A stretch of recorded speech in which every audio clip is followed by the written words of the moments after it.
al 0. En este caso el opuesto a menos 3 sería 3, porque la distancia que tenemos al 0 es la misma, es de 13 unidades. Para eso introducimos un poquito el concepto de valor absoluto acá, para poder definir después cuando dos números opuestos tienen la misma distancia, ¿sí?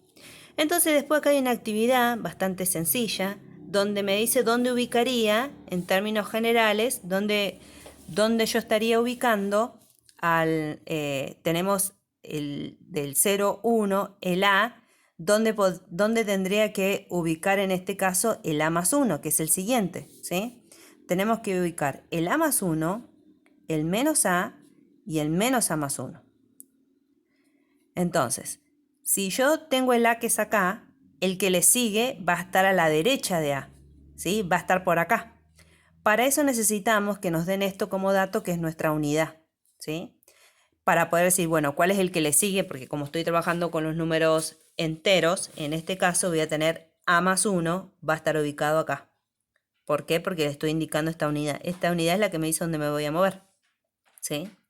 Si hubiese querido ubicar, por ejemplo, A menos 1, que no lo tenemos acá, que es el anterior, A menos 1, ¿sí? ¿Qué hacemos? Hacemos lo mismo y acá estaría ubicado el A menos 1. ¿Sí? Me corro esa unidad que ya no están definida. Para eso nos están dando esta unidad para corrernos, ¿sí? En este caso el menos A, que nos están pidiendo también, el menos A estaría ubicada, porque recuerden que siempre es la distancia del 0 al A. Entonces el menos A, voy a tomar esta misma distancia, la voy a repetir acá. Más o menos acá va a estar el menos A, ¿sí? Porque estoy hablando del opuesto, ¿sí? Recuerden que esto significa opuesto. Este es el siguiente. Y acá tengo el opuesto, o sea, el siguiente del opuesto. En realidad se lee esto. Porque tengo el opuesto y el que le sigue. El siguiente del opuesto. ¿Dónde lo voy a ubicar el siguiente del opuesto? Acá tengo el opuesto. El que le sigue es la unidad que voy a tener que sumarla acá, que me va a quedar menos A más 1. Esta unidad que yo veníamos contemplando. Esta unidad, recuerden que solamente me sirve para correrme uno, depende de donde yo quiera estar, ¿sí? Bueno, acá tienen otro ejemplo porque lo pueden hacer ustedes muy sencillo. Lo tienen ahí en la presentación. Bueno, ¿qué pasó? Creíamos que hasta acá podíamos operar con este conjunto de los números enteros, pero surge, bueno, acá pasa que la multiplicación de dos números enteros da siempre otro número entero, la multiplicación de dos números enteros da siempre un número entero. La suma está contemplando la resta, ¿sí? Cuando uno habla de las propiedades de los conjuntos numéricos, siempre hablamos de la suma y del producto. Producto es sinónimo de multiplicación. Y dentro del producto también tenemos considerado la división, ¿sí? Cuando hablamos de un producto o una división, es que siempre a toda división la puedo expresar como un producto, ¿sí? ¿Qué pasó acá? La suma y la resta se habían resuelto ampliando este conjunto de los naturales a entero. La multiplicación multiplicaba dos números enteros y me da otro número entero. Pero cuando ya quiero dividir, que es lo que pasa acá en este ejemplo, que nos dice cuando queremos dividir 4 dividido 3, nos damos cuenta que no nos da un número que no es un número que pertenece a este conjunto de los enteros. Entonces, ¿qué pasa? Se tuvo que ampliar nuestro conjunto a un conjunto cada vez más amplio, otro más grande, que se llama el conjunto de los números racionales. ¿Sí? A ver si lo vemos ahí. Este conjunto de los números racionales se simboliza con la letra Q. Serían racionales. Los racionales ahora tienen esta simbología, ¿sí? Y particularmente, si nosotros veníamos trabajando con nuestro diagrama de Venn, teníamos los naturales, que era el conjunto más chicos, los enteros, que era el que le seguía, Z, ahí quise poner Z, y ahora voy a ampliar uno más grande, que le vamos a llamar Q, que son los racionales, ¿sí? Bueno, los racionales es que todo número puede expresarse como una fracción. Fíjense que tiene este m sobre n.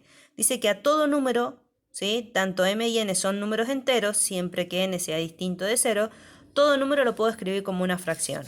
Entonces, ahora la división 4 dividido 3, ahora tiene sentido porque lo voy a escribir como una fracción, que es 4 tercios. Al 4, que es un número entero, cuando lo escribo como una fracción, es 4 sobre 1, por eso siempre le ponemos el 1 abajo como el denominador. Esto quiere decir que a todo número entero, natural y entero, lo puedo escribir como una fracción, ¿sí? Y bueno, y ahí es lo que ustedes ven en tercer año del secundario, más o menos entre cuartos, que trabajan con todas las operatorias de números racionales, para que nos enseñan cuando tenemos un número decimal, cómo pasarlo a una fracción y empezar a trabajar, ¿sí? Entonces, pero estoy acá trabajando con el conjunto de los números enteros.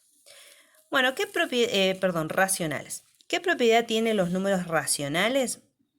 Es que acá esta propiedad del siguiente ya no se puede seguir trabajando como los números naturales o enteros. ¿Por qué? Porque ahora ya no puedo decir quién es el que le sigue, ¿sí? No puedo porque ya los números no varían de una unidad en unidad.